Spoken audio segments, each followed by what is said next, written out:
نیازی صاحب تھے، بڑے دبنگ تجزیہ نگار، انہوں نے کہا تھا کہ یہ اے پی سی اور بہت ساری چیزوں کی ضرورت ہی نہیں ہے، صرف مریم نواز اگر باہر آ جائیں تو پاکستان کی سیاست کا نقشہ ہی بدل جائے گا۔ آپ بالکل ٹھیک فرما رہے ہیں۔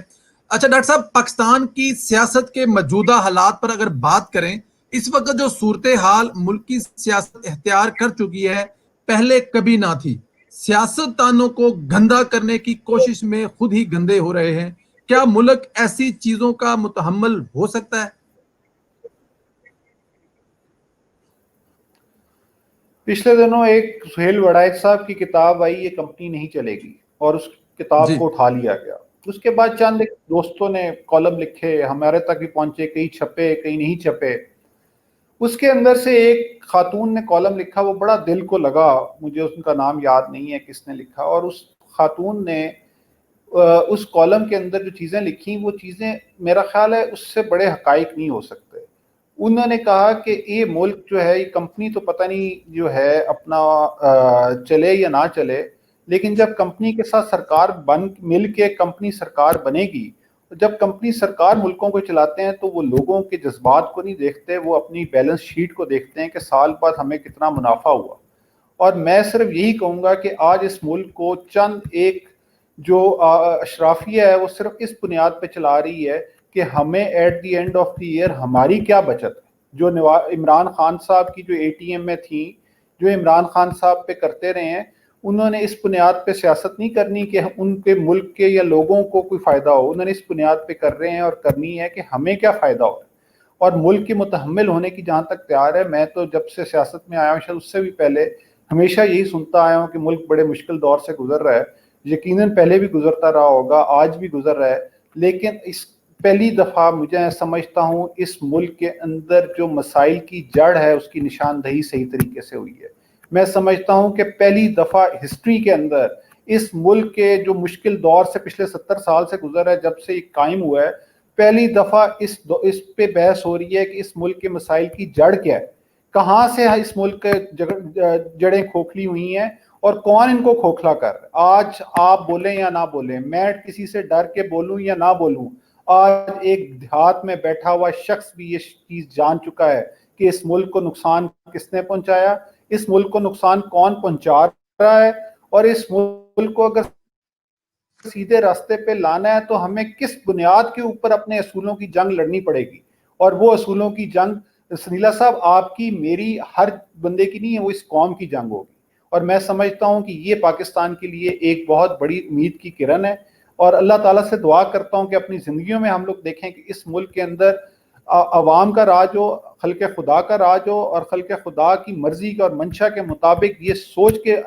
فیصلہ کریں فیصلہ کرنے والے کہ ہم نے جب فیصلہ کرنا ہے تو اس کا ایک عام آدمی پہ کیا اثر ہونا ہے۔ اور میں سمجھتا ہوں یقیناً آج کل کی جو جنگ ہے وہ ملک کے حالات کے حوالے سے، یا آج کل کی جو لڑائیاں یا مقابلے جاری ہیں ملکی حالات کے حوالے سے، تو شاید بہت پریشان کن ہوں، لیکن مجھے اس کے اندر بہت بڑی امید کی کرن نظر آتی ہے۔ اور میں اللہ تعالیٰ سے دعا کروں کہ اللہ تعالیٰ اس کے اندر سے پاکستان کا ایک روشن مستقبل آئے، ہمارے آنے والی نسل کو وہ پاکستان ملے جس کا خواب قائد نے اور علامہ اقبال نے دیکھا تھا۔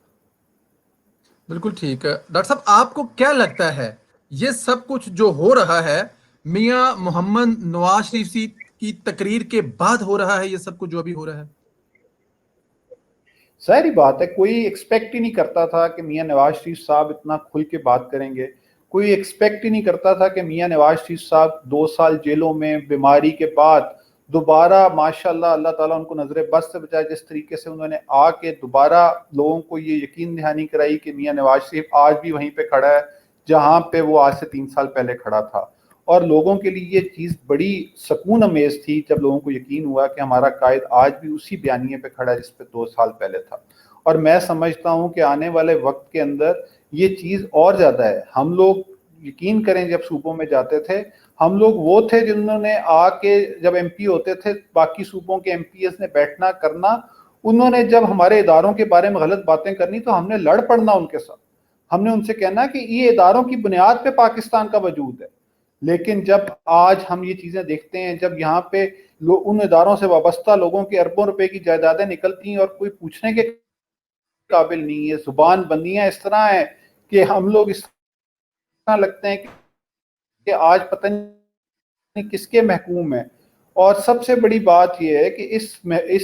جبر کے دور کے اندر اگر کوئی شخص حق کی بات کر، میرا خیال ہے ہمیں خوش ہونا چاہیے اور ہمیں دعا کرنی چاہیے کہ اللہ تعالیٰ ان کو بھی استقامت دے، ہمیں بھی استقامت دے کہ ہم اپنے پیروں پہ کھڑے رہیں، اور ہمیں استقامت دے کہ ہم آنے والے وقت کے اندر یہ ثابت کر سکیں کہ جب اس ملک کے اندر ایک اس طرح کا موڑ آیا تھا تو اللہ تعالیٰ سے دعا بھی کرتے ہیں اور اللہ تعالیٰ سے امید بھی کرتے ہیں کہ انشاءاللہ اللہ تعالیٰ ہمارے ساتھ، ہمیں حق والوں کے ساتھ ہی رکھے گا، اور ہمیں اسی بنیاد کے اوپر آنے والے وقت کے اوپر آنے والے وقت میں اس ملک کی ترقی اور خوشحالی جو ہے وہ نظر آتی ہے۔ اس کے علاوہ اور کوئی طریقہ کار نہیں ہے اس ملک کی ترقی کا۔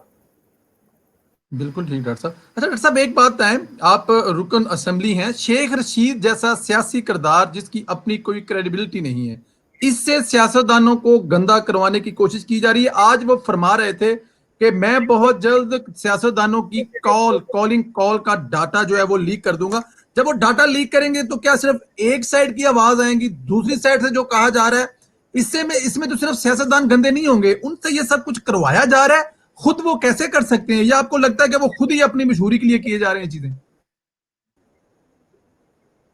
نہیں سنیلا صاحب، بات یہ ہے کہ شیخ رشید صاحب کے اندر تو بغض، کینہ، حسد، وہ چیزیں کوٹ کوٹ کے بھری ہوئی ہیں، ان کو تو ڈسکس کرنا میرا خیال ہے میرے جیسے عام آدمی کے لیے بھی جو ہے نا، میں سمجھتا ہوں حد تک امیز ہے ان کی کسی بات پہ۔ باقی رہے گی کالیں، ملاقاتیں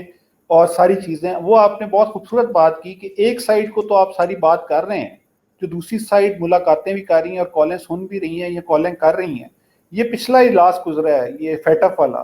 ہمارے سندھ سے اپوزیشن کے ایم این ایز انہوں نے ہمیں بتایا جن کا تعلق پیپلز پارٹی سے تھا، اور ساتھی جن کا تعلق بلوچستان سے تھا، ان کو ادارے فون کر کر کے کہہ رہے ہیں کہ آپ نے اسمبلی جانا ہے، آپ نے اسمبلی پہنچنا ہے، آپ نے اسمبلی پہنچنا ہے۔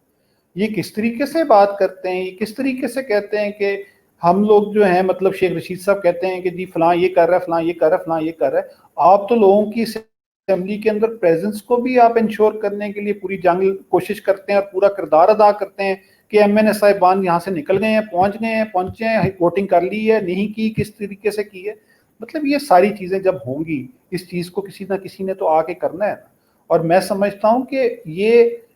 میں آج بھی اس بات کا قائل کہ لڑائیوں سے، جنگوں سے یا آپس میں مقابلہ کرنے سے ملک کمزور ہوگا، لیکن ہمیں ایک میز پہ بیٹھنا پڑنا ہے، ایک ڈائلاگ کرنا پڑنا ہے ہمیں بیٹھ کے تمام سٹیک ہولڈرز کو، جس میں فوج بھی ہو، جس میں عدلیہ بھی ہو، جس میں ادارے بھی ہوں، جس کے اندر سیاستدان بھی ہوں، جس کے اندر اس ملک کی سول سوسائٹی بھی ہو، اور کچھ نہیں، صرف اپنے دائرہ کار کا، حدود کا تعین کرنا تو ہمارا حق بنتا ہے نا۔ یہ تو پتہ ہونا کس نے کیا کام کرنا ہے، کس کے ذمہ کیا کام ہے، کیا کوئی مینڈیٹ لے کر آ رہا ہے تو اس کا مینڈیٹ کیا ہے۔ اگر ہم نے اسی طریقے سے آنکھیں بند کر کے کہ آج وہ چل رہا ہے تو اس کو آنکھیں بند کر کے اپنا ہمارا ٹھیک ہے تو ہم چلائیں، جی چلائیں، ہمارا خراب ہے، جس طرح آج ہمارے پہ اعتراض ہوتا ہے کہ جی جب ایجنسیاں ان کے ساتھ تھی تو یہ ہوتا تھا، آج ایجنسیاں ان کے خلاف ہے تو ان کا یہ ہے۔ تو ان ساری چیزوں کو آج ہم نے ایک ڈائلاگ کے ذریعے، لڑائی کے ذریعے تو نہیں یہ چیزیں ٹھیک ہو سکتی، اس ڈائلاگ کے اندر ہمیں آنا پڑنا ہے۔ اللہ کرے ہمیں اور سب جتنے سٹیک ہولڈرز ہیں سب کو یہ شعور آئے اور اس شعور کی بنیاد پہ وہ سب کو لے کے بیٹھیں، اپنے اپنے حدود کا تعین کریں اور پاکستان کے مستقبل کے بارے میں بات کریں۔ بالکل ٹھیک، بہت خوبصورت بات کی آپ کو کہ یہ سٹیک ہولڈر مل کر بیٹھیں، اس عمل کو ڈیفینیٹ ٹیبل ٹاک سے ہی چلایا جانا ہے۔ اچھا ڈاکٹر صاحب، ایک چیز جو بڑی حیران کن ہے، اس سارے عمل میں عمران خان نظر نہیں آ رہا پچھلے 3 دن سے۔ عمران خان اور پی ٹی آئی حکومت کی خاموشی کیا پیغام دے رہی ہے؟ میں نے جس طرح پہلے کہا کہ پی ٹی آئی کی حکومت، پی ٹی آئی تو اس ٹائم یہ چاہے گی نا کہ میرے اپنے یہ 5 سال نہیں، اگلے 5 سال بھی ہمارے پکے ہوں۔ وہ تو اپنی اس پلاننگ پہ جا رہے ہیں، اور اس پلاننگ کی بنیاد جس طرح میں نے پہلے عرض کی، اس کی پلاننگ